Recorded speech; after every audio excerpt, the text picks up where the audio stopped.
In this video, you'll be learning about this topic. You know, one of the ideas that you talk about right after this idea is counterparty risk. Instead of talking about counterparty risk in the historical sense, I'd be more curious to hear some of your thoughts on what we saw back in the March, April timeframe of 2020, just call it 9 to 10 months ago, and how counterparty risk played such an enormous part in that liquidity squeeze that we saw. Get into all the nuances of this for people. The problem with our current financial system is the interbank counterparty risk, where banks don't trust each other when things get tough because they all are expecting the Fed and the central banks to come in and save the situation. So when things get difficult, they all pull back from each other. And that is actually now the natural state of our financial system. And I do believe that that's due to this moral hazard that the Fed has created by responding to every situation with unlimited bailouts. And it's not to fault them explicitly because they have no other choice.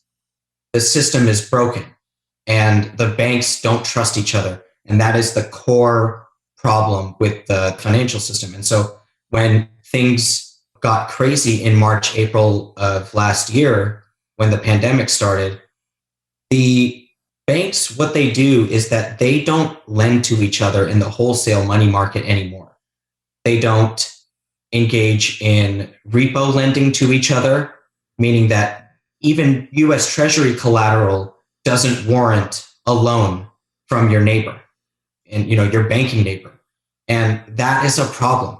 That's why the Fed had to step in and basically create a repo facility in which they basically said all Treasury collateral across the world, they included foreign institutions later in this.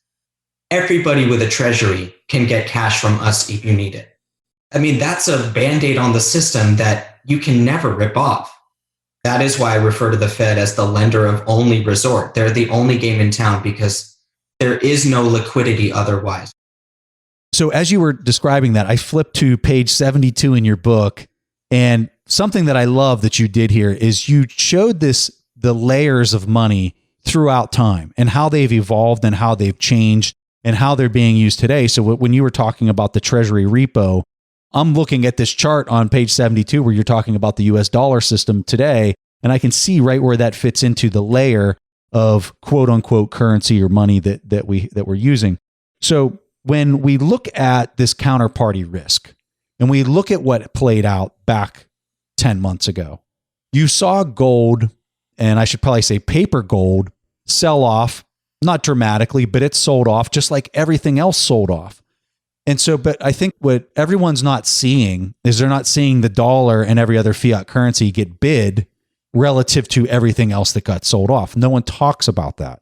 But that's effectively what's playing out because of all this everything is a counterparty risk to these monetary baseline fiat units that we're talking about, correct?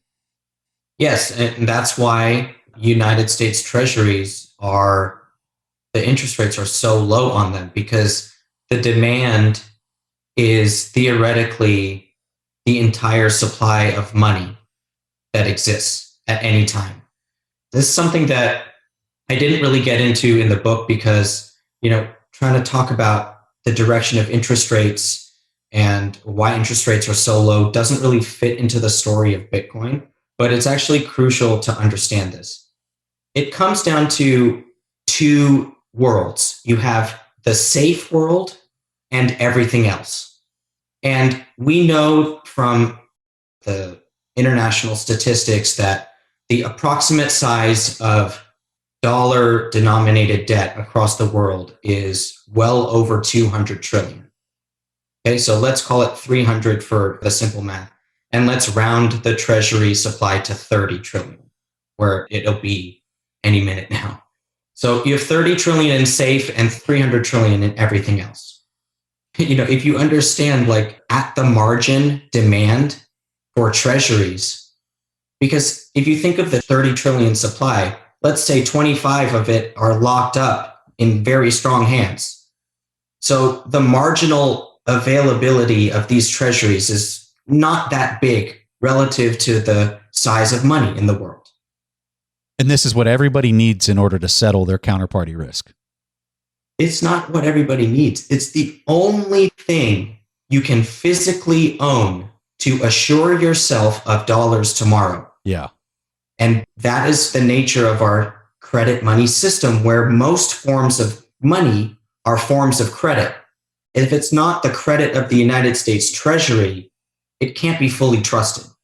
And that dynamic means that when anything goes sour, rates absolutely plummet in the United States, meaning the Treasury prices skyrocket because the demand it overwhelms the available supply. And that is despite the fiscal profligacy, or however you want to call it, of the United States government, dependent of the fact that they spend so much money.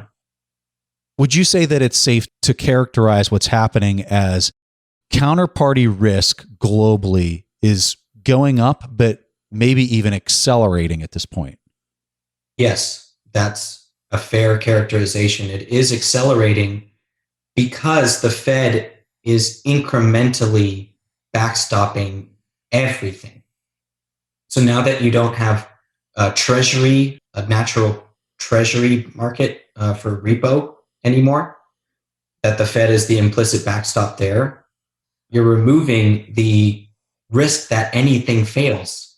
And so why trust a counterparty when the going gets tough? Because you have the Fed there. And that's the dynamic that is accelerating, I would argue, too. Thanks for watching. Make sure to subscribe and hit that notification bell so you don't miss out on the next podcast episode and new investing resources. What are your takeaways and thoughts on this discussion? Let us know in the comments section below.